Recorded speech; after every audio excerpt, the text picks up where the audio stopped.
see the opening?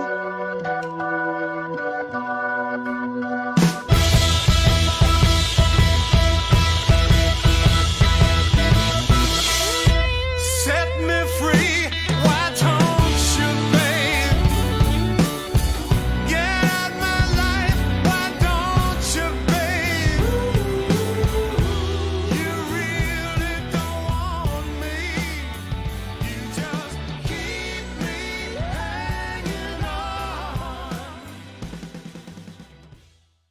God, I tell you, I love that song. Hi, everybody. Welcome back once again. We're in our 30th plus week or so of Hangin' and Bangin' on our Artist on Lockdown Network. I'm Ron Onesti, live here from Rock and Roll Heaven in St. Charles, Illinois, just outside of Chicago, the Arcada Theater. Once again, welcome to our show, Hangin' and Bangin', where we spend some great time once a week with some of the biggest names in rock and roll. And I tell you what, my co-hosts, my brothers, are just so much a part of this because everybody loves these guys. They've touched the lives, they've touched the careers of so many people. It's been so much fun and a great honor to share this time with them. So we're going to bring them to the stage right now. First of all, you know him from Dio, of course. We got some great video of him. I got to tell him about that in a minute. But last in line, of course, Black Sabbath, the one, the only, Vinny Appice. Come on up, Vinny.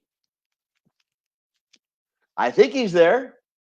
And while we're getting Vinny, we have our big brother. You know him. There's our big brother from Vanilla Fudge, of course, the legendary. There they are. Carmine. There's Vinny. You never look better, Vinny. I know. Ron's brother. I've been up all night. Hey, Vinny, speaking about all night, I heard Whatever Gets You Through the Night on the Beatles channel, and they were talking about the session. Oh, really? That's when you walked in and you saw Elton John in the studio, right? Wait. Share it. I don't know what you're talking about. Oh, good, Vinny. Share it. Well, my band, we did some work with John Lennon. This was 1975. Instead of going to school that day, I was at the Record Plant Studios with my band. We had a rehearsal room there, and we were asked to do hand claps for the song Whatever Gets You Through the Night. Jimmy Iovine was the producer. He called us in our rehearsal room, said, come down and do hand claps. We go down and we see John Lennon. I don't think Elton was there, but John Lennon was there, so we were freaking out and went in the studio and then put the headphones on. Now he's talking to us. It's like, holy shit. So we did hand claps on Whatever Gets You Through the Night. And then we I heard him, and I heard him last night. I heard on the actual recording. Wow. Yeah, we're on. I heard them last night on the Beatles channel. I heard the hand claps. I said, and then he used to. He found out we were upstairs. We're a 9-piece band with full horn players and shit. And he used to come hang out with us, smoke a joint with him, and hang out. It was really cool. So. Man, you remember how badass against just smoking a joint was back then? Were you guys like, ooh, we're on drugs, we're doing drugs? Hey, the baddest joint I ever smoked with Vinny was when we smoked a joint with Buddy Rich. That's amazing. That was pretty wild. But I'm taking a hit. I'm going, I can't believe I'm smoking a joint with Buddy. I give it to Vinny. He's thinking the same thing. Yeah. What was Buddy thinking? John Lennon wanted some coke. He was asking me for some coke. I was only 16. I didn't dabble in that. She got him a Coca-Cola. You didn't even know what he was talking about. Well, we got a joint here. I said, well, I got this really nice pot and smoked a joint with him, so that was cool. We all have our memories. Hey, guys, speaking of memories, we got some great guys that I want to bring. We got 3 guys on our show tonight. This is going to be a big show. And I'll tell you what, it's unbelievable. Especially, you know what? Carmine, for the most part, gets our guests every week. And it's just unbelievable. It's a true testimonial. I'm the talent coordinator. You are the talent coordinator. Hey, Ron. What? Do you ever see these new shirts that you stick on? Why are you busting my chops over here, this guy? Hey, before you bring, Look at that. I have a That regular looks like shirt a on shirt. today. Hey, before you bring on there, Pat Travis texted me and said he wanted everybody to know that he's doing a live streaming thing on rockinghouseparty.com. Pat Travis on what day is on Saturday, I think. So, Well, he's another good friend to all of ours. Been on Yeah. this show, been at my place. You guys Yeah. performed 100 times, so a great guy. Speaking of great guys, Hey, so Ron. What? What? Did you see my name? I love that. Can you wait a second? Hang on. How'd you do that? How'd you do that? No, you could do that, but hang on. You do can it do before it. you log in. When you Oh, I didn't know Wait, that. I want to take Oh. hang on. I want to take a picture of that because that is so freaking cool. No, the other way. Hang on. There we go. Okay, there we go. I got a picture of that now. See, I'm gonna save that. I don't know if you can see it. Let me see if the light. Well, we can't see that. But Vinny, you should point to it. Yeah, I got them. Anyway, come on. We got rock and roll legends on Let's this go. show. Enough with, and what I love, we were talking before the show with Sandy Gennaro, just, chit-chatting, and he called you guys the Meatball Brothers. I love that. I love that. So let's bring them. That's Sandy. Let's bring Sandy He's to a the meatball, mic here. too. I know. That's what I love about this show. He's another meatball. Look at him. I know. He's like Carmine. Look. He's like Carmine. He's got all the gold records behind him. All the jewelry. I don't do that. Look at my background. Actually, it's a drum pad. Hey, I got drums. I got drums here. Here's my cymbal. I got drums too. My gold records are in the box yeah. over there. Oh, he's got a lot of drums. They got a lot of drums. That's a big boy drum set right Well, there. that's two sets. That's two sets. Yeah, it looks like two, but still. So wait, I'm going to do this properly because one of the things I love about this guy the most, besides his legendary performances with so many people, we'll talk about it, but the fact that this guy is born Santo Gennaro, he was born in Little Italy in New York. I mean, come on. Does it get any better than this guy? How you doing, Sandy? Good. How you doing, Vinny? Good to see you, Ron. Good to see you, Carmine. Thank you for the invite. Sandy. I appreciate it very much. We're Should have very some fun. excited. We're very excited to have you, man. We hope it looks like you're doing well. It looks like you got all your. You've had just enough time to polish all your gold records. So Is that a dig there, Ronnie? not at all. Look at. Oh yeah, you'll get. Hey, you'll wait get a minute, used to wait a that, minute. man. You'll That get might used be to one that. of that might be one of those phony backdrops. We don't know.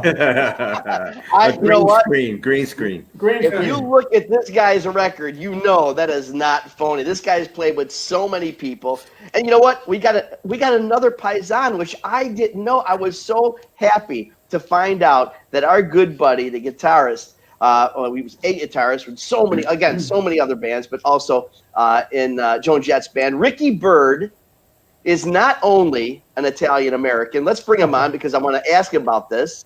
Hey, Ricky. Yo, Ricky. Hey, I must say that I'm half a Jew. Well, we're not going to talk about that. What we're going to talk about is the fact that you were actually honored by the Italian American state legislators for all your work with recovery and everything. I mean, I'm all kidding aside, I'm extremely proud that you are one of us and that you've achieved that goal. That's a huge thing. Yeah, that was a cool day, man. We went up to Albany, and Governor Cuomo gave me the award, and he Oh was my funny. God, Como. nice. Yeah, he was Yeah. cool. We had lunch. We had lunch in the governor's mansion. Which side are you Italian? Father, mother? My dad. Oh, okay. Nice. Hey, Sandy, let me ask you, que se dice, huh? I love this. You know what? We're going to do this. Let's do this show all in Italian. Sandy, What? did you take care of that thing? What thing? The thing. Yeah, the thing. I took care of the thing. I took care of the thing. All right, enough You said. never have to worry about the thing. The thing's gone. Hey, Hey, here's some from the old Italian. Sunday we used to have macaroni and gravy. Macaroni and gravy. And There we you got go. that. We got Macaroni. Don't ever call it noodles. Oh, No. pasta. Pasta. no. Right. Pasta is kind of, that's on the fence. And it's not sauce. But that's a But sauce with it's the not gravy. sauce. It's It's gravy. gravy. It's gravy. Gravy. And Well, here's the brajol, thing. Because with the egg. I was totally brought up with That's what I miss a lot when we'd go visit my dad's family. My grandma Byrd, her maiden name was Lungaro, She would be Gennaro. little tiny lady, and we'd walk into the kitchen, and she'd be stirring this giant pot of gravy. Yep. It was half as big as her. Right. That's it. Our grandmas, and we're always then- afraid our grandmas would fall in. And what's the next move? The next move is you get the Italian bread and you dip it in. Yeah, yeah. Dip Yeah. it No, in. no, not just Come the here, Italian come here, bread, taste the this. Come here, heel. come here. The Taste this. heel of the bread. Yeah. The heel, and the bread's got to be crunchy. Yes. Of course. Yeah. But you know what? Gotta. You have Can't no find idea. that shit in Nashville. That's for sure. You can't find it in no California either. I'm sure it's all in the water. Oh, wait, can I just say something about Nashville? Please. So the last time I saw Sandy, when I was down there for NAM, I was staying with my Uncle Billy. He lives down there, Billy Byrd. And I Right. said, I really need a hero sandwich. So he took me to, Manja. no, it's just a regular chain. It's a hero chain. Come on. Subway? No, it wasn't Subway, but it's the Nashville version. They don't have pictures. But anyway, I said to the kid, can you make me an Italian hero? He said, sure, what would you like? I said, can I have some prosciutto? And he said, what's that? Okay. Right. Get out of here. And I went, Show me I Put them in the bathroom. get out. We love. Listen, I'd love to make this an all Italian. Hold on. show. Say that again. Prosciutto. Nice, nice. So again, love to make this an all Italian show, but we're gonna make this our final guest for tonight, an honorary Italian cousin, because he's worthy of hanging with us. This guy. Talk about a pedigree of people this guy's played with. We just don't have the time to talk about that. Let's bring the Kaz man. Yeah. Okay. Kaz, Hey, listen, I just wanted, I want, for the record, I was married to a Sicilian for 30 years. Hey, all He's right. Italian by injection. Bada bing. Yeah. Well, the amazing thing is that you live to talk about it. Which explains why he's ballless. Yeah, right. Oh, ouch. Ouch. Ouch. Getting cold in here. Ricky, Like you probably wouldn't tell. Like I said, and he lived to talk about it. That's the big deal right there. Yeah. Be careful, So- Ricky. I'll pull out the DVD from the Far East tour. Be careful. Kasim, Vinny wants to know if that's a green screen backdrop behind you. No, this my I'm in my piano room. Because Sandy's got one of those green screen backdrops. It is. Sandy's isn't real. No, that's No, not real. it's actually a green screen. He got that backdrop off the internet. I did. That's a lot. That's a lot. I had to of years on pay. the internet. Listen, I had to pay a lot of money for that little five frame there. Right Wow, there. look at that. Sandy, could you spread them out a little bit more? No, I want them all in one piece so they get in the same frame as my computer. No, all kidding But you aside, know what? I love seeing all the gold and platinum albums on the wall, which are outside this door now, my den. But if you want, I could up the game. I'll bring in my Rock and Roll Hall of Fame statue. If you'd like. There we Oh, go. I would love to see that. There we go. Do you have a ring too? Did I give you a ring? No, I got like a World Series ring? this ring. I got that ring. The I got skull my- ring. got my Oh, that's skull. the Keith vibe. Yeah. You know, real quick here. I mean, Ricky, you brought it up with the Hall of Fame night. I was actually a guest at Kenny Laguna that night. I was right there, and who I was standing next to, right in the front, next to Joan's table. Paul McCartney was nudging me all night because he was there for Ringo. It was a great, great night. But since I wanted to ask you really quick though, I thought it was really cool when Tommy James walked out. Was that planned with that? Did you guys know about that, or was that a surprise? Like Crimson and Clover. I think they knew about it. I didn't know about anything. I mean, they just said the only thing I heard that Joan wanted to play her songs with her new band. And I said that's fine. Mm-hmm. That makes sense, you know. Mm-hmm. But it was cool. I got to if you saw you were there. But at the end, I had a pretty good time there with the Beatles. Oh, that was, come on, that's awesome. ridiculous. So you guys, I do want to touch on, we touched on this a little bit before the show here, but I mean, it's really incredible that the Joan Jett Band, and I'm not sure if it was the first, but definitely one of the first and one of the only bands to actually perform your show on Broadway as your show. That's a good question. I don't know if were we first? No, we couldn't have been first. I mean, yeah, as a band? Who had done that? Who had done a Broadway show before us? I don't know. It's a good question. I don't even have an answer for that. So how did that all come about? I mean, and obviously it was sold out every night, wasn't it? Yeah, we played at the Lunfontaine Theater for 5 nights. It was. That had to have been a Kenny. It had to have been something Kenny put together. And I want Joan to play on Broadway. She said Joan should be on Broadway for her whole life. Yeah. And he probably made it happen. I mean, Hey, look at this. Look at this. Speaking of Broadway. Oh, look at that. Yeah. There it is. What is it? Oh, there it is. That's the poster. And now it was just an actual concert, right? It was your concert show. Yeah, it was a concert. But we had the Uptown Horns. We had Darlene Love. But to me, I'm like a historian as far as like show business, and I love every time we would go play these small towns, I'd go into the theater and I go, man, the Marx Brothers played this freaking theater, you know? Yeah. Right. But the Lunfontaine Theater is like historic. I mean, John Barrymore played there, for Christ's sakes, you know. Yeah. So I was like really impressed with that kind of stuff. And I remember once, I don't remember what night it was, but I remember looking up in the box on my side of the stage, and David Bowie was sitting up there, and I went, wow, this is kind of surreal. Yeah. Wow, I didn't know that, Ricky. Yeah, man. Wow. I didn't either. He was sitting. No, there's pictures from backstage. Really? Wow, you have any of those pictures? I have one where you see half my head. It's Joan and David backstage. Wow, that's awesome. Yeah, but I remember looking up and seeing him sitting up there, and for a kid that grew up on David Bowie, I was like, wow, this is pretty serious business. Watching you. Cool. You talk about some of the legends and icons, and again, looking at all of your resumes, who you played with, it's just, it really speaks volumes to the level of performers you guys are. I mean, really. But a couple that really I was interested. Sandy, obviously, so many people you perform with. I'm really interested about the Monkees reunion tours you did pretty much for what at least 4 or 5 years, right? And our good buddy, a very good friend with Davy Jones. That whole reunion. What was it like backstage with those guys? That was there a little bit of fireworks with I know Dolan's was cool. Yeah, first of all, I did it every reunion tour from '87 to when Davey passed away. And when Davey passed away, I thought it was a little bit too diluted at that point. But that was from '87 to 2012. It was the MD Jerry Renino, rest his soul, used to tell me it was like being an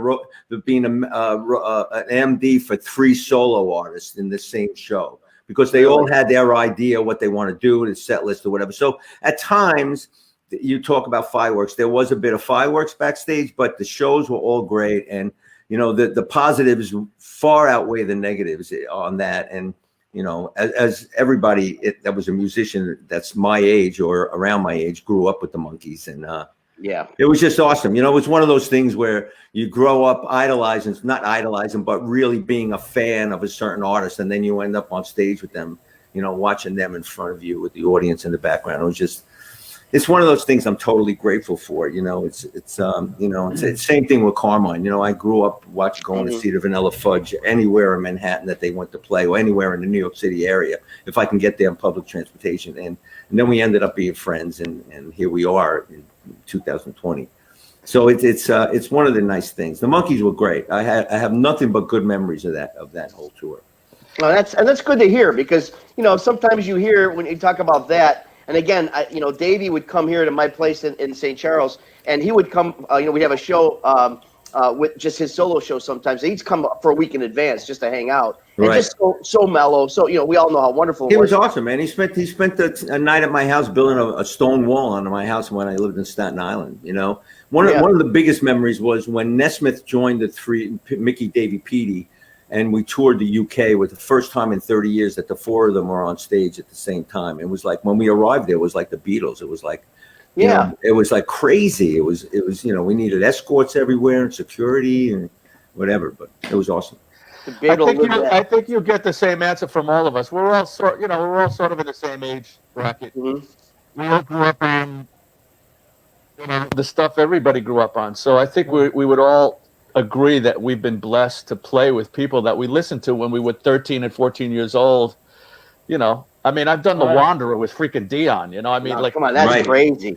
That was the Sunrise Theater, Ricky, right? The Sunrise Theater he walked on, right? And I played with Southside. I did it too. I played with him. Do you remember we couldn't end the song? Yes. Yes. We didn't know we didn't know how to end it. It must have went on for about 9 or 10 minutes. But Well, in general, nobody took the bull by the horn and went. Yeah. Well, I think we were waiting for Dee to do it. You know. So Dion did a walk on the Joan Jett show? Yeah. Wow. Yeah, well, him and Kenny are friends. I talk to Dion. Talk to Dion almost every day. He's great. Really? And he's got a great blues album out right now. You know. Cool. He lives in Florida. Don't he live in Florida? Yeah, he does. Yeah. That's all. Well, tell him to come to Chicago. I was the last one to bring him to Chicago. I don't even know, 15 years ago. He just won't do it. He just won't do it. He'll play in Florida, play in New York, but he won't come. So tell him to come. We want him really bad out here. He's a great guy to talk to when I'm sort of agonizing over stuff and you know, musically and he's got great advice. You know, he's a soothsayer. You know, he's just a real cool guy. And but back to my point. I mean, we've all had. I mean, Sandy played with Bo Diddley. You know, I mean, yeah, we've all and even one of these guys here. I mean, I played with Vinny down in Florida at a rock and roll fantasy camp a couple years ago. Right. And that was great. Like, I'm impressed. You know, like I'm just a kid from the Bronx, so like I get to play with these guys. And Carmine, I remember we did Cactus was doing that radio show. Remember? Yeah. That's right. And you called me up and said there was a part Jimmy didn't want to play or something. I can't remember. Right. And that was Leslie, my girlfriend's radio show, and you came up and filmed in. But so then all of a sudden it was me and Carmine and Tim Bogart, and I went, fuck. I'm playing it. I'm in Beck, Bogart, and Appice. Only it's Byrd. Well, it's still BBA. It's still BBA, though, right? Well, that's what I said. I said to you, I said, dude, let's take it on the tour. You could use the same towels. You know, Kaz, we're talking about legends, of course. We talked about this a little bit earlier. Obviously, I mean, you've played with Meatloaf, which that had to be an incredible experience. I did want to talk about maybe a touch on him, but then we touched on a guy that we don't hear a lot about on this show, or too many shows right now, is Paul Williams. Again, an American legend, but what was it like being with him? Mean, the best thing about Paul Williams is, first of all, he's an incredibly warm guy, and talking about resumes. I mean, Smokey and the Bandit hosted the Johnny Carson show. Mm-hmm. You know, he's a multi-Grammy award-winning, Oscar award-winning artist, and just written some incredible songs over the years since the '60s. And if you can imagine what it was like in Hollywood during the mid '60s when he was coming up, and then he's just a great guy. And I had an opportunity to write a song with Paul for a recovery event, because I don't think Paul would mind me breaking his anonymity, but we're in recovery together, and we wrote a song to raise awareness for people in this country in long-term recovery. And Paul and I we've become friends, and he's the greatest guy in the whole world. He's just a sweetheart. Well, you talk about recovery, and you talk about one of the bravest guys in rock and roll. You're talking about that guy, actually, to my right. I don't know where you guys are at, but Ricky Byrd. All the work that you're doing, if you don't mind me bringing it up, with regards to recovery, your Clean Getaway album. I mean, all the fundraising, all the work you've done based on a challenge that you faced, helping so many people. I mean, what's driving you beside the obvious reason? I mean, a lot of people work on it, but you continue to work on recovery projects. Well, I mean, I have this new one now called Sobering Times that came out 3 months ago. Yep. And let me just mention, I have the coolest song in the world on Underground Garage this week, which is pretty cool. Oh, you got voted? That was voted the coolest one, Ricky? No, I have it for the week, and then I'm part of the voting for the year. So it's really great. I mean, congratulations. Awesome. I was telling Van Zandt, dude, when I stop getting excited when I hear my song come on the radio, just like, right. Shoot me. It still excites you, huh? Oh, are you kidding me? That's awesome. I hear the beginning of the song. I'm like, wow, that's my song, motherfucker. So like I just celebrated 33 years in September, and what drives me? So when I do these songs, I mean, the songs on the records are the songs that I do when I go to treatment facilities around the country. I do recovery music groups. So that's my thing. Why do I do it? Because I did this one song called Broken is a Place that was on the last record. I recorded it. I put it on mine. And I started to get messages from around the world from people either struggling or in recovery, and basically saying, "You told my story," and like, wow, I needed to hear that. And I said, "Well, that's interesting. Maybe there's something to this. Maybe I could help, sort of combine rock and roll with my recovery." So I started to write these songs, and before you know it, I had enough to go into treatment facilities. From that, I would do these recovery music groups, and I would have, after the group, the clients, they don't call them patients, they call them clients. They would come over to me, they'd say, "Where can we get this music? We want to take it home." That led to the first record, Clean Getaway. And in turn, then I tried to write some other, then I just sat down after that record was done. I tried to write music, and I'm still in that recovery music mode. And I wrote Sobering Times, and now I got that one out. So what drives me is the response from people that tell me that the songs and the lyrics are helping them. And as a guy that's in recovery, and Kasim will agree with me, it's almost like, the fact that we're still alive and we're blessed to be still alive, it's our responsible to kind of reach back and pull people towards the light, and kind of pass it on. So that's what I do right now. I mean, I don't know, maybe I'll do a blues record next, but right now I'm in this thing where I'm just trying to help some kids stay alive. Well, thank God. I mean, you know what? If there isn't a time that they don't need them more than now, I don't know what time it would be. So on behalf of everybody, thank you for all, and all you guys for what you do for all the recovering people, being great examples. Me and Kaz had a lot of experience together on the road.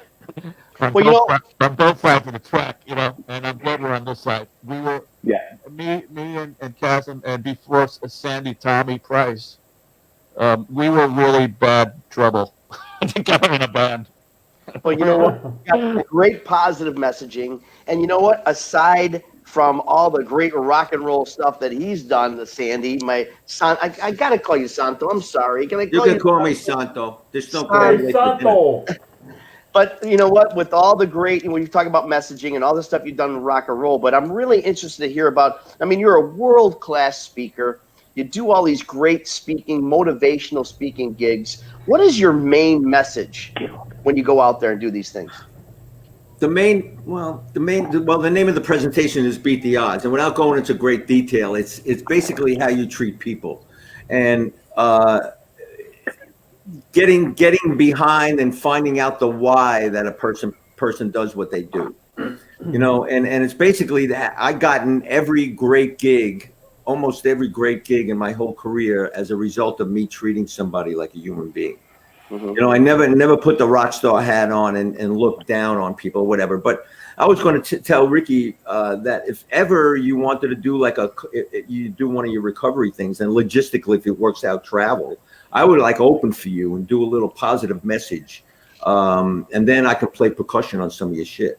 I think that'd be fabulous. And the message is the same, bro. It's about self-esteem. It's about being kind and mindful and, helping another person. It's about the big picture. And we've all been given gifts. Everybody on this screen has been given God-given gifts. And it's our job in the world, in my philosophy, to go ahead and use our gifts to advance the lives of other people, whether it's to make them dance, if we're musicians, whatever it is. We have to affect people in a positive way, because when we pass from this realm and we're pushing up daisies, the people it's the lives that we've touched. They're not going to talk about us, about what we did or how many records Sandy has on. They're going to talk about how Sandy helped them or made them smile or watched them play or whatever. And we're all in that. I mean, especially in the recovery thing. I was lucky enough to not have to go and do that, but it's the same kind of thing. Sandy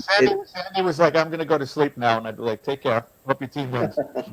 Yeah, well, I could tell some stories about somebody unnamed goes, "Hey, Sandy, you got a Halliburton, which is sitting right there. You see it on the ground there? Yeah, that's my Halliburton. Hey, Sandy, you have a little combination on your Halliburton. Here, you want to hold this until tomorrow, which is 5 a.m, and we have to get up for lobby call at 8. You want to hold this and put it in your combination so I don't do anymore? Sure."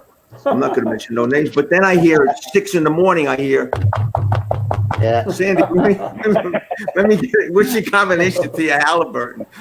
No. Hey, Kasim, how about that feeling when it's 7:15 and lobby calls at 7:30 and you go, "Well, if I could sleep for 10 minutes, I'll be fine." Listen,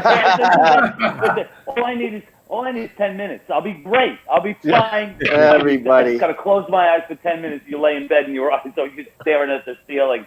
Oh my It's God. horrible. It's a horrible. Wouldn't recommend it Oh, to man, anyone. It's horrible. It's right. You know, Kaz, I think you. Carmine and Vinny, you escaped unscathed. Say again?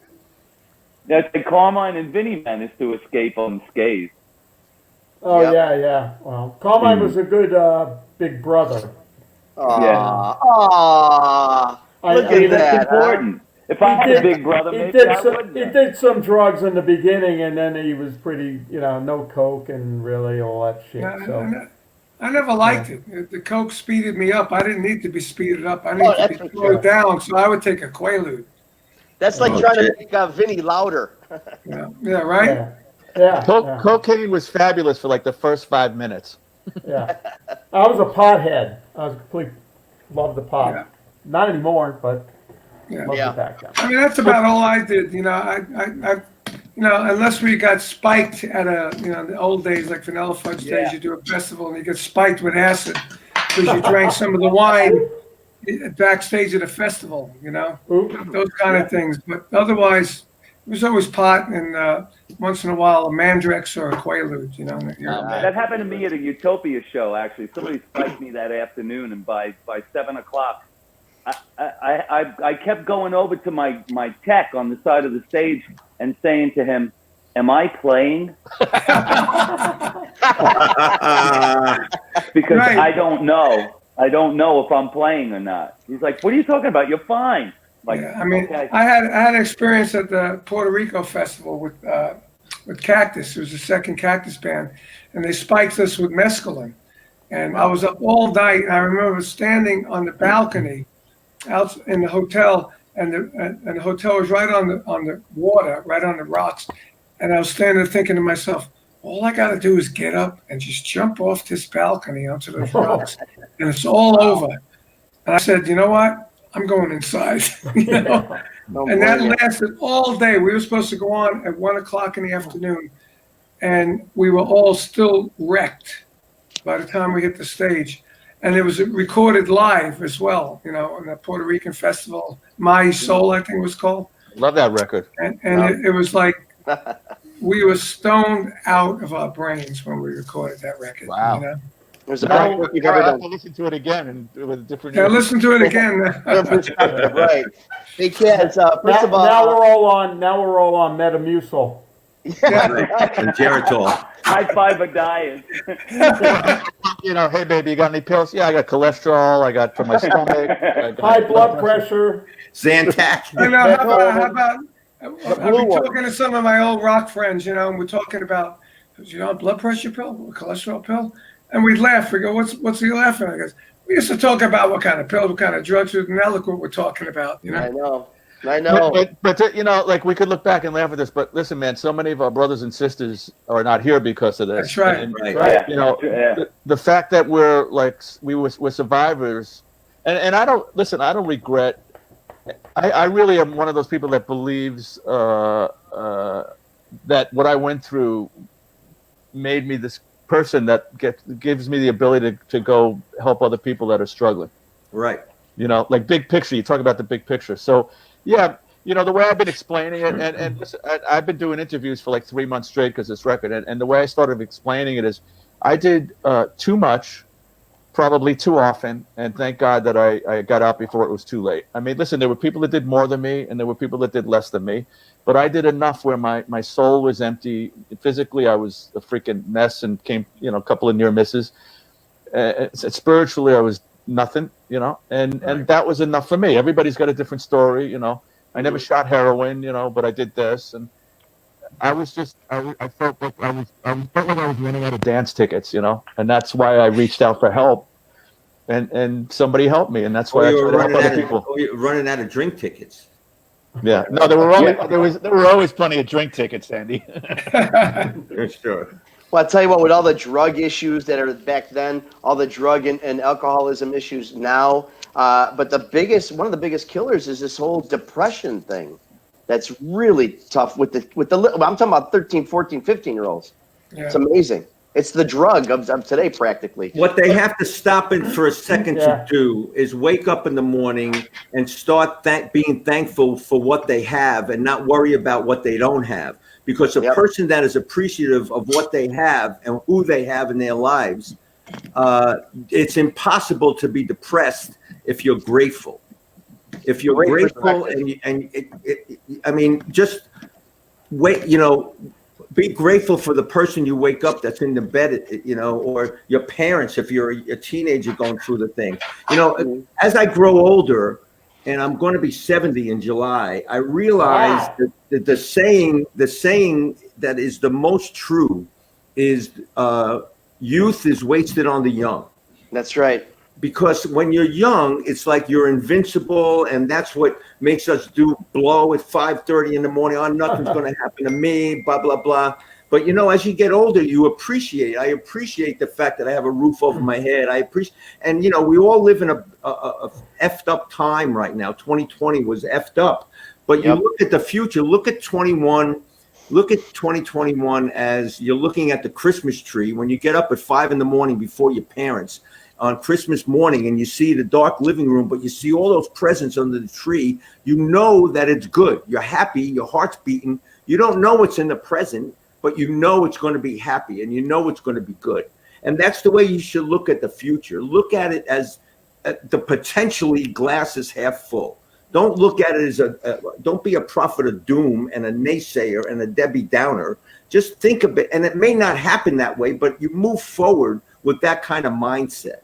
And when you have that kind of mindset, you draw positivity to yourself. You draw people to yourself when you're positive. If you're a whiny son of a, nobody wants to be around a whiny little rug rat, So anyway, I don't want to. Great message. Great message. That's a great message. And also, reaching out for help is difficult for some people. But I believe, like in the recovery side of it, which also depression is in there and trauma and all kinds of stuff. Isolation, like addiction and depression, thrives in isolation. Right. So that's why in recovery it's like a reach out. That's why these like community support group meetings, and during the pandemic, I've been going to almost every day to a Zoom community support group meeting, and by not living in my own head, which is not a real good place to live a lot of the time. Right. It's you share the burdens that you're carrying with other people. So also for kids, like I have a 19-year-old, and when I see that look on her face, it's like, come on, let's talk. Is that look? That look. But don't you also think too that one of the biggest problems that we face today is this? Oh yeah. Oh my God, that's the biggest problem. Absolutely. It's like this isolates us from one another, That's from Point, society, yeah. because everything is right here. So you don't need to go out and talk to somebody or go to a store or buy. You could just buy it here, and Just ask Siri. Yeah, exactly. Well, my daughter did this today. She's got a big, she's 15. She got a big test tomorrow. She texted me just to tell me that. And you know what I didn't ask her to do this. You know what I'm going to do? I'm going to take my phone. I'm putting it across the room so I can focus. I mean, I was like, whoa, that's huge. But also talking about gratitude, like Sandy was just talking about, like, I've run into people that say, man, I don't like those Zoom meetings. I'm like, dude, we're like locked in our houses. Like, I won't go to a community support group meeting in a church basement right now.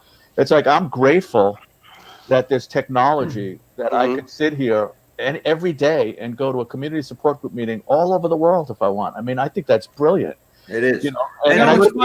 What's funny is before the pandemic, I never heard of Zoom. Right, sure. Yeah. I don't even know what it's about. Yeah. I thought it was kind of created for this. I don't even know. Yeah, I don't know either. But thank goodness. I mean, it's gonna give everybody when we come back the way things were, and that's fine, all live. But still, this is gonna open up the world even more, kind of like cell phones and texting and internet did. It just the technology make our heads explode. But I want to go back to what did we learn? We learned that we should have bought stock in Zoom. Oh yeah. And rubber gloves. Right. PPEs. PPEs. Hey, hey, Kaz. You know what? I think you and I met probably your Blue Oyster Cult days, of course. We worked every year you were with Blue Oyster Cult. I think we worked together. It was amazing. But I'm noticing obviously that you're out. There's a great call for Utopia music. Yeah, I was actually, one of the last shows I did was in Chicago in March before everything shut down, and I was out touring behind with my own band, Kasim Sulton's Utopia, because Utopia we weren't really in the last 20 years we really hadn't played at all. We did a reunion tour in 2018. Prior to that, I had gone out and did maybe about a half a dozen shows by myself with my version of the band, and it was so successful. Band got together, we did a tour, and then the following year I did another 17 shows with my version of the band, and it's a prog rock band that never really toured a lot. Right. In the 90s. I saw you guys in Coney Island, remember, with Carl Palmer, Asia. That was Todd's solo show. That was Todd's solo. Yeah. We played all Utopia stuff then, didn't he? We did a bunch of Utopia songs then, but that was the Yes tour too, wasn't Carl? Because It was Yes. Yeah, it was Yes. Then we played, and then Yes played. I got to say, you guys blew everybody off. Oh, thanks, man. Great show, man. You guys were awesome. I hadn't really seen you guys in a long, long time. And that was the first time I saw you. And I said, when did you move from Blue Oyster Cult to Utopia, remember? Backstage. And I didn't even know you were playing with them. And it was awesome show. It was really fantastic. Well, that's where I started my career, was with Todd in 1976, and you said was with Utopia. I mean, we played the Todd plays the Arcadia Theater twice a year, usually in a good year. Yeah. I'm very lucky that way. So let's talk, you guys. Let's take a quick talk about Joni herself. I've had my experience with her. She's always been wonderful to me. With all of us, really sweet. I mean, give me a good Joan story. I was actually, while we were talking, I was thinking, because I was going back to Sandy's gratitude thing, because gratitude's a big word in recovery and acceptance. We played with. We both played. All three of us played with Joan Jett, and we've all done wonderful things. Look at that. At different times. Picture. Look at that. Look at that hair, man. Oh my God. Rest in peace, Pat Torpy. Yeah. Oh yeah, right. Yeah. Look at that. Do you remember when he broke when Robert's drummer broke his arm backstage playing football in the bathroom? Hey, hold on. Put that picture back, Ricky. Are you wearing lipstick? Oh man, he just had a Red Bull at that moment. That's all. You know what, Ricky taught me how to get. Ricky taught me how to get the hair like that. He used to say, when you get out of the shower and your hair is still damp, get a towel and rub the top of your hair like that, right. And then spray it with Final Net or something. Final Net. Is that Curbishley in the picture? It is Curbishley on the left. So while we're at it, let me just say that I'm grateful that I still have a good head of hair. It might be white, but still there. Yeah, God bless you. So what happened was we started the tour, and Robert's drummer. Do you remember his name, Sandy? No. God, what was his name? No, he played that big 26 bass drum. I remember that. So before the first show, we're playing a big Madison Square Garden place somewhere. I don't remember where even. And all of a sudden we hear that the drummer was throwing a football or something around backstage in the bathroom and slipped and broke his arm. Oh, so that's where Pat Torpy came from. Right. And you know what? And Robert was nice enough to keep that guy, the injured guy. That's right. He played percussion with one hand or something. Yeah, that was such a great tour, man. Robert was a sweetheart, man. It was awesome. It was. But there you go again. Now that picture is Kenny Laguna and Joan threw us an after party. That was after the fifth night on Broadway. It was some little restaurant. They closed the restaurant, and we had a little after party. That was cool. So cool. What I wanted to say is, let's I want to personally give props to Joni. But you know, you can't be on stage with a better person than Joan Jett. Like, she rocks like nobody. And, you know, she took me around the world a couple of times. She's the reason I'm in the Rock Hall, you know. Mm-hmm. She's a doll. And it was a pleasure and an honor to be in that band for 10 years. You know, I'm sure Sandy and Kaz will agree. It was a great rock and roll band. I mean, you know, we kicked ass on stage. We never left anything on the stage. Would you not agree there, fellas? Absolutely. Absolutely. There were so many Look at great Kaz. shows. Look at you guys. Yeah, and you know the thing about Joan is that, you know, she's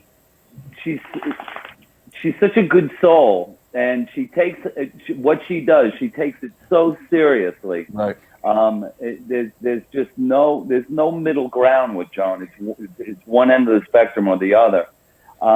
And you know, what she puts out on stage, very few artists are able to do that. Yeah, What about her? Let me just say Go ahead. on stage, I was usually between Joni and the monitor guy, and if the monitors weren't, if she couldn't hear herself, oh man, that look. Yeah. Cool. Oh yeah. It like burned right through me.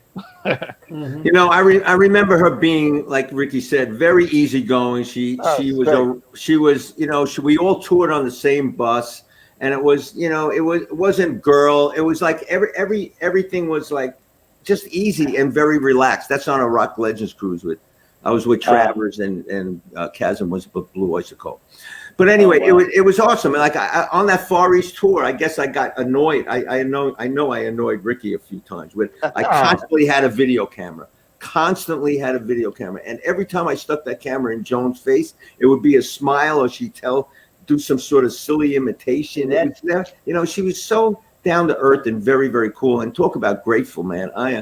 You know, as you said, I never would have been to Thailand or Malaysia, seeing the monkeys, and, you know, not the playing monkeys, but the actual real monkeys who used to go touring. It was just. What was the name of the video again? The VHS. What's that? It was Sandy's something adventure. What was it called? Oh, that was Sandy made us all like.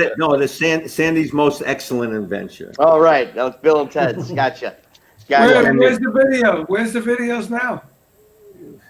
Right. He posts them all the time on Facebook. Where's the video? I do. You know, I've downloaded that whole video on my computer, that whole DVD, and I have this. It's called Sledgehammer or something. Some sort of app where you can take little snippets of it and leave the original DVD intact, the original film intact. So I take like little snippets of it and post it. I hope you guys don't mind that. Do you remember, like, and I'm not sure everybody remembers, the last night of a tour, like even Plant, like that the Practical Joke night, like Robert Plant's nightstand to the, you know, those days. I mean, I'm not really a touring musician anymore. Like, I do events and stuff, and I'm part of like a band that does these cool charity things. And if we ever get out of this, I'll do some gigs for my record. But I mean, those tours were like insane, right? They were amazing. Like the places we went, the people we got to hang with. I mean, I remember standing, you know, the people that you would pass along the way, like bands that you grew up. I remember like meeting blues musicians in hotels that I grew up, not Muddy Waters or anything, but you know, it's just Ricky, so filled with great stuff. Do you remember the time that Chuck Berry opened for us?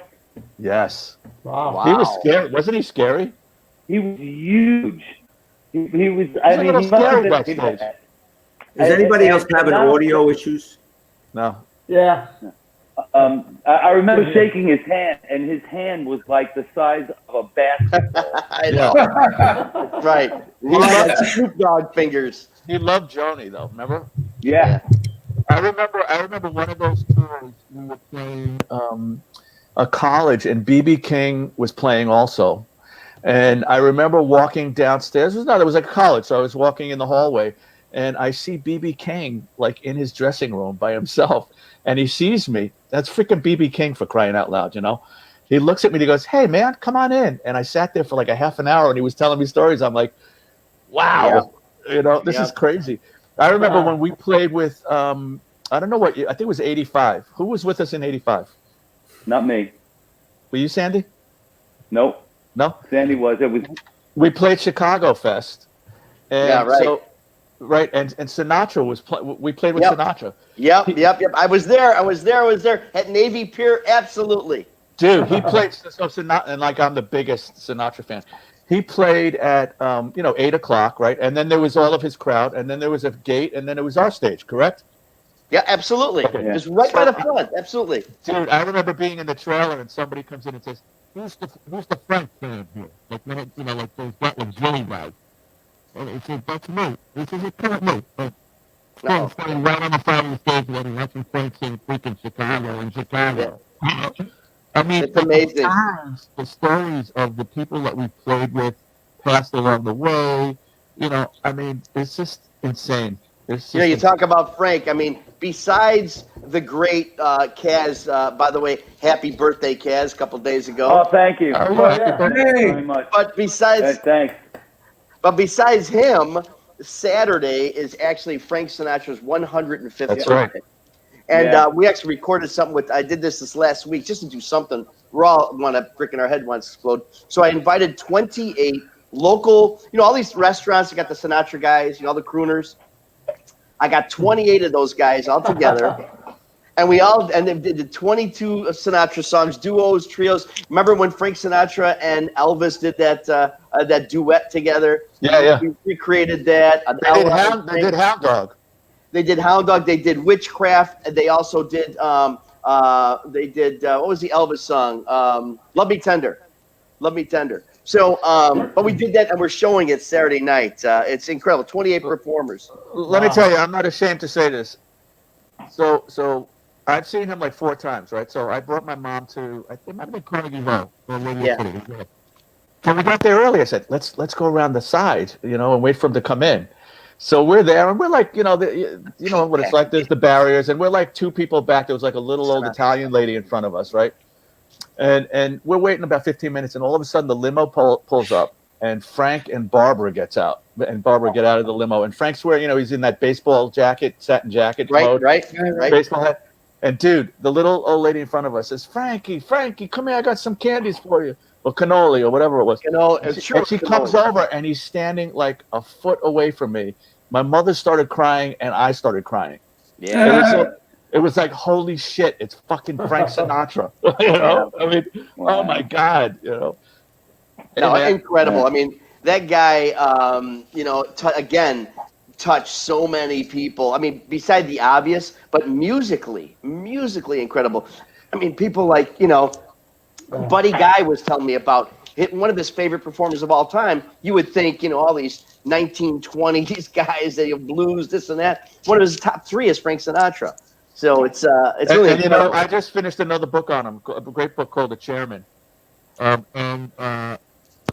Listen, man, he had his moments, man. He was a mean ass drunk, He had his moments, but there's a Netflix documentary. Yes, yeah, how is that? Is that a good one, Carmine? Really good. Is.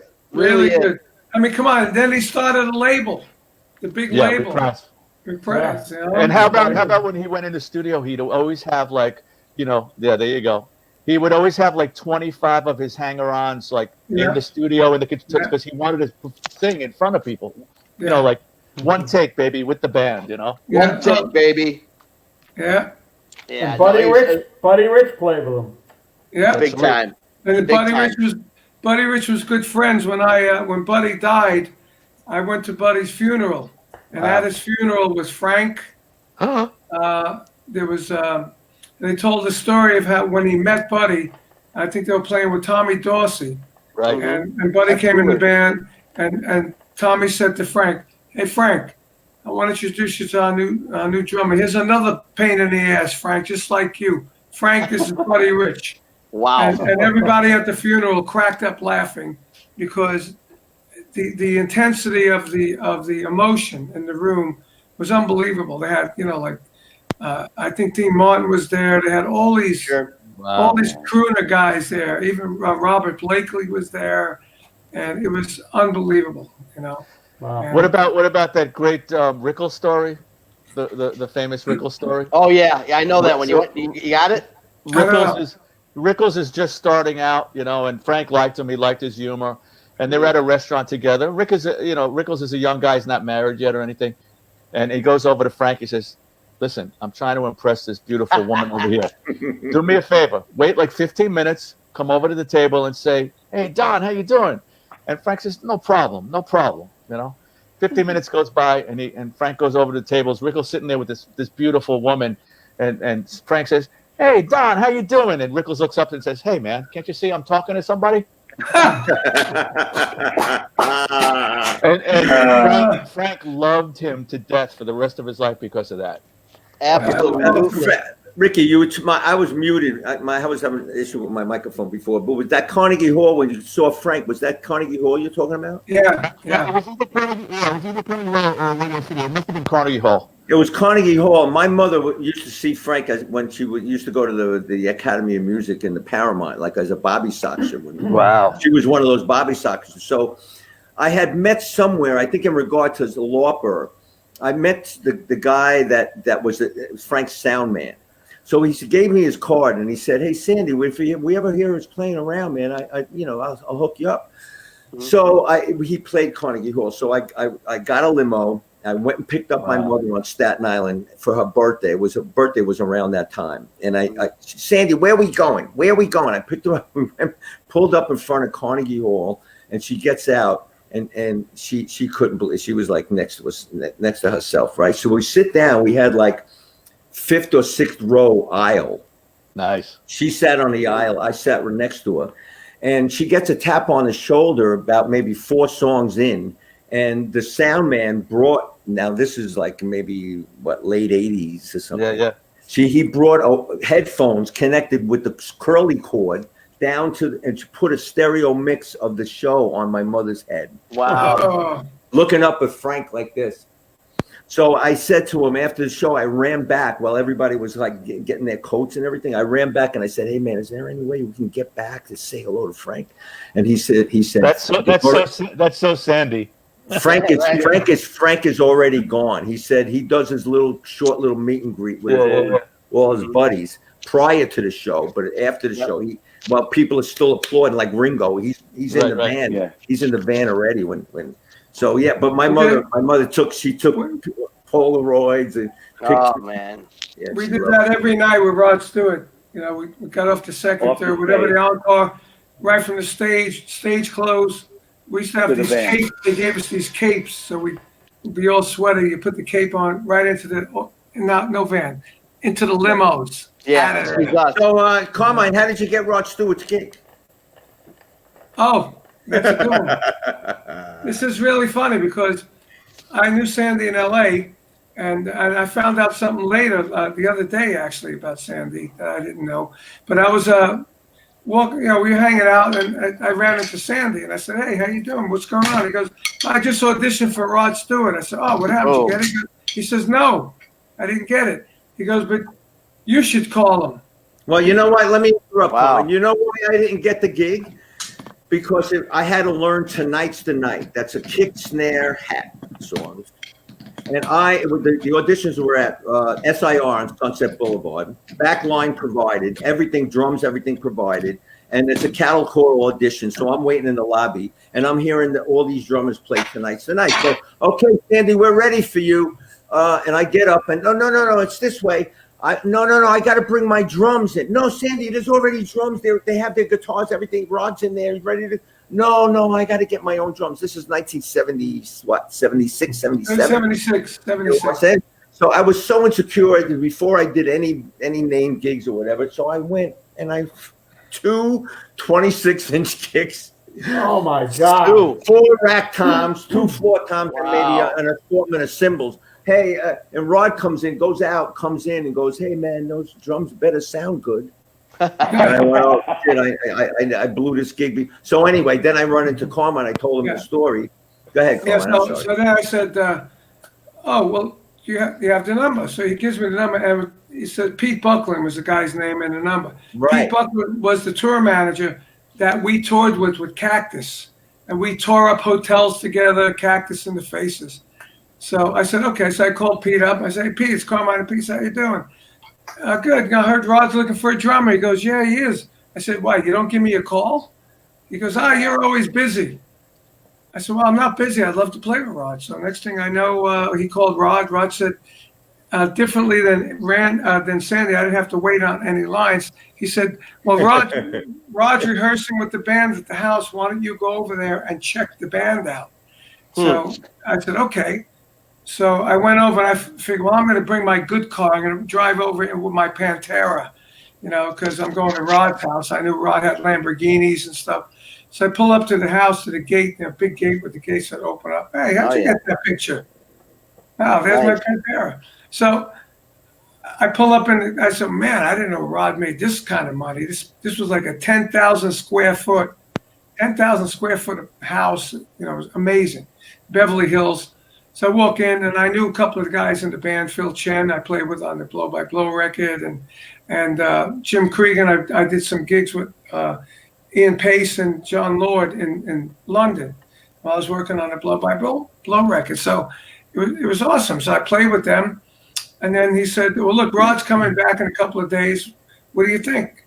I said, yeah, I like it. So he tells Rod, I liked it. So Rod, then they called me up, said, come on back, Rod's in town. Let's have it play with the band. So I had to play with the band. Next thing I know, Rod's saying, look, just play with me like that, like you play with Cactus. You'll have a solo every night. He says, I'm going to use your solo to get up my new suit, another change of clothes, fix my hair up.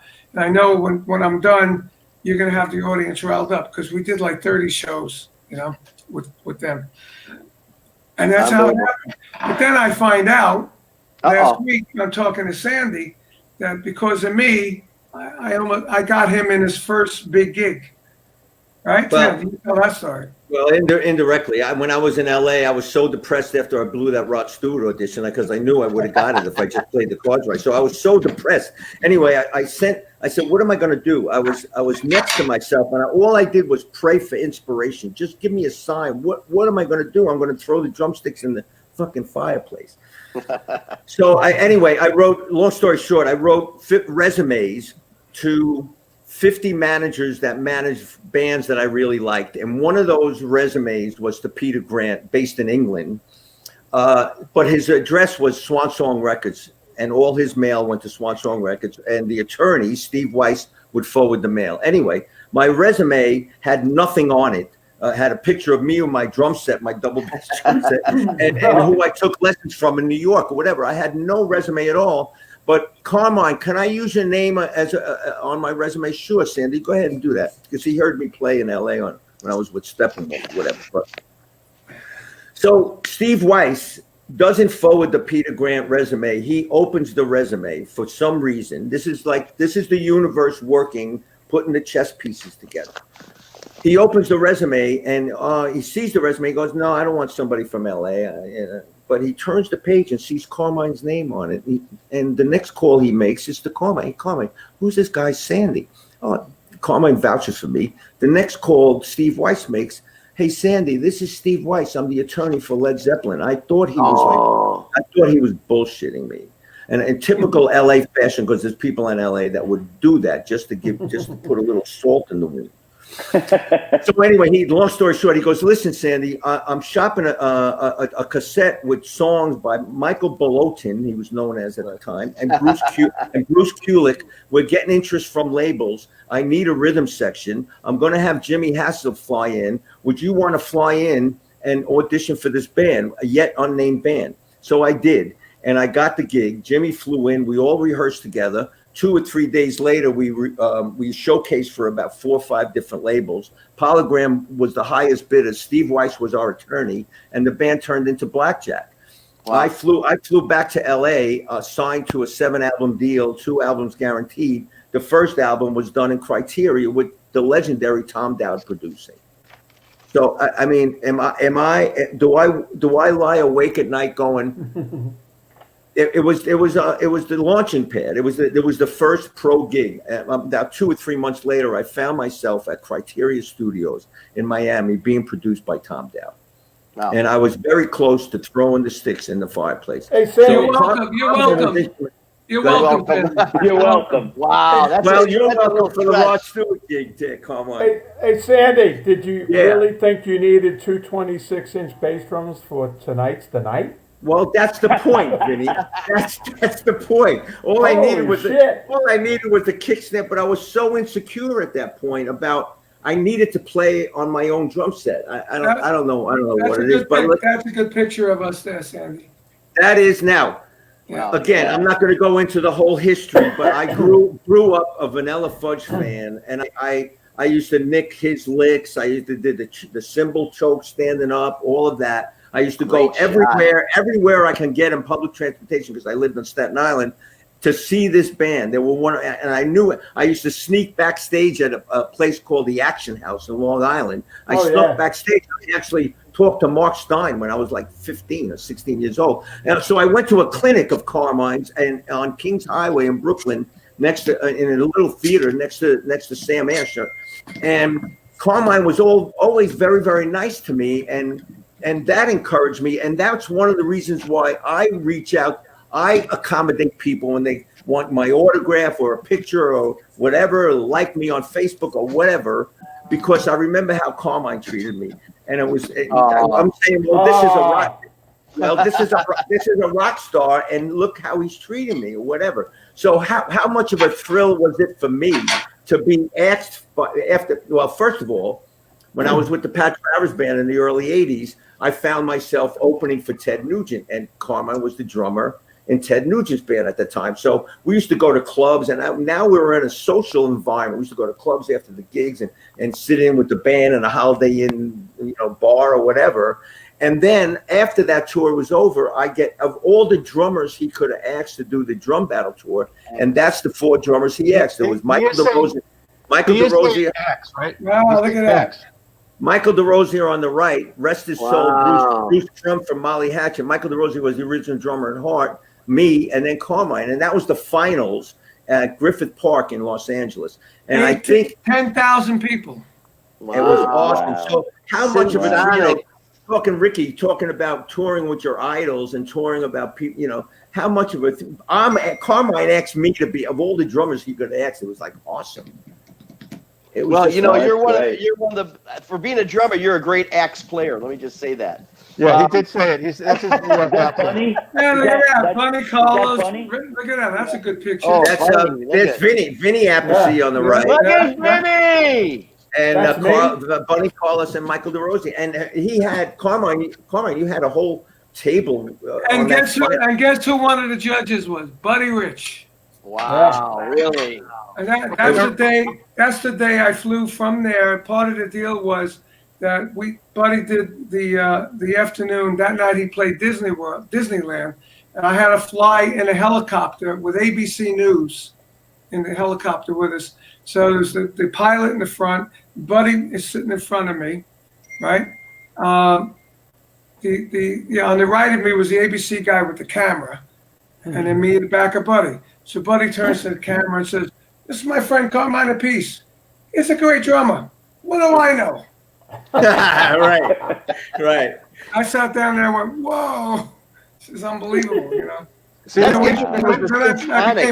became friends with Buddy after that. The thing that goes through our heads, and I'm sure I'm speaking for everybody at some point or another, is like I did a recovery event in I don't even remember, maybe it was Jersey or something, with Carmine and Kenny Aronson on bass, right? Remember that? Yep. So, and it was just, we didn't rehearse or anything. So we did some Cream stuff, we did some blues, and like I'm talking about, like playing with people like you grew up listening to, and I'm up front with my Flying V and we're playing blues, and then I'm hearing and I'm going in my brain, I'm going, that's fucking Carmine. See? That's that down. Yeah, that's great. That was fun. And you remember that there was a group, there was a vocal group that did songs without instruments. They were called the Rock and Roll Choir. Yeah. I went in, I did a song with them. We did a Led Zeppelin song, which is me and them. And they played the bass, guitar, all the vocals. And I have a recording of it. It's unbelievable. It's really Love to hear that. amazing. It's like 80. I said, send me the tracks. So they sent me 80 tracks. Oops. I said, no, forget it. Even with everything Vinny taught me about recording, I couldn't deal with 80 tracks. Wow. Got to get a Wow. couple of monitors for that one. Yeah. The monitors, yeah, the whole monitor issue. Hey guys, we want to just thank you, Ricky, Sandy, Kaz. You know, God bless you guys through Yeah. all this craziness. Thank you for all the memories and thank you for all the music and I all just want to the mention one other positive thing. messages. Yes, Sandy, go ahead. Just one other thing. Talking Please. about how the world goes around and it all comes around. You know, Kasim and I grew up on Staten Island, and we played in high school bands. We know each other for 40 years. No kidding. From the Wow. late 40, try 50. 50, the late 60s, 50 years. So we're in some hockey arena in Canada with Joan, and we found ourselves in the same bathroom, and we're both peeing in the urinal, and I go, Kasim, you know, 40 years ago, did you ever imagine that we'd be in the same band opening, you know, playing in Joan Jett's band opening for Robert Plant? Yes, but anyway, it's an incidental story. You know what? I do that with Vinny all the time. Let me just, you know, I let me- know let him me- for 62 years. Yeah. That's He's right. like- You were he's changing like his a- diapers. He's gonna change yours now. He's like a brother to me. He's like a brother to me. I think, like all of us, you know, to add to what Sandy said is, you know, we were all these kids that, you know, we listened to Zeppelin and Queen and, you know, Hendrix. Yeah, and like we've played with so many of the people that we grew up listening to, man. Like I've been talking about this a lot because I'm in this promo mode, but you know, I remember sitting in Abbey Road with Roger Daltrey. I'm doing an Roger Daltrey record, and they were working on something else. So we were watching British football. We were watching soccer, and he's on one couch, I'm on the other couch, and I look at him and I go, "It's freaking Roger Daltrey." I said to myself. Right. You know, it's like, I mean, I played All the Young Dudes with Ian Hunter. I mean, these are all the bands that I was a kid. You know what a great You know? platform for that kind of vibe was, and Vinny can attest to this. So could Kasim, so could Ricky, and so could Carmine. Was the fantasy camps. All right. Oh yeah, absolutely. You know, because all the counselors are people on our kind of level, Yeah. and we get to play together several times during the camp.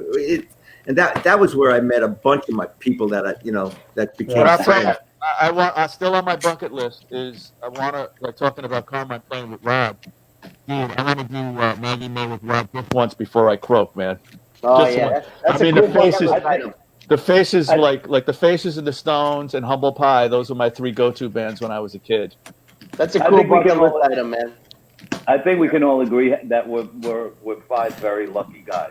Absolutely, man. Very, very, very Well, lucky. you And may you say too, that. Ron. And You you may too. say that I'm the luckiest one here tonight to be surrounded by you guys. All kidding aside, thank you so much, guys. It's an Carmine, I honor. love you so much, man. Cool, And dude. Vinny, it's You so too, good bro. talking to you. You too, guys. It's so nice to see And let me just say, everybody. Vinny, Stay you gotta safe. stop, Vinny, you got to stop interrupting. You talk too much. I just want to say that. I'm listening to the stories. They're fantastic. Great. I love it. And next week we're doing rockers and artworks. We're having rock guys who paint. Yeah, it's a lot of fun. We do this every Vinny, Thursday Vinny, night. don't forget to paint something, Vinny. Thanks, son, Vinny. Paint Let me some. just say, I painted this room. Piece of art. you can talk to Carol Carmine because she manages Bobby Whitlock, and he's an exceptional painter. Wow. Wow. Like, That'd be a he's good one. really, really good. Hey, Ricky, give our best to Carol, okay? I certainly. Yeah. Harrison. Love to Carol. And we'll see you. And we'll see you all somewhere on the road. Somewhere. Yeah, man. Hopefully on the road. Happy holidays, you guys. God bless Yeah, you. be safe, Everybody. everybody. Thank you so much. Hey, everybody. Thank you We very got much. everybody. We got everybody like. We got everybody share and see us every week right here. Same bad channel, same bad station. Every Hey, Thursday night. they can watch this as a replay, right? Absolutely. On They your can get- Okay. Absolutely. Yeah. Their Facebook page. You go to YouTube. Hanging and Banging. Artists on Lockdown. We'll see you guys next Thursday night. Happy holidays, everybody. Stay safe. Stay healthy. Love you all. Rock and roll forever. Good night, everybody. Bye. Take care, Good man. night. Bye, everyone.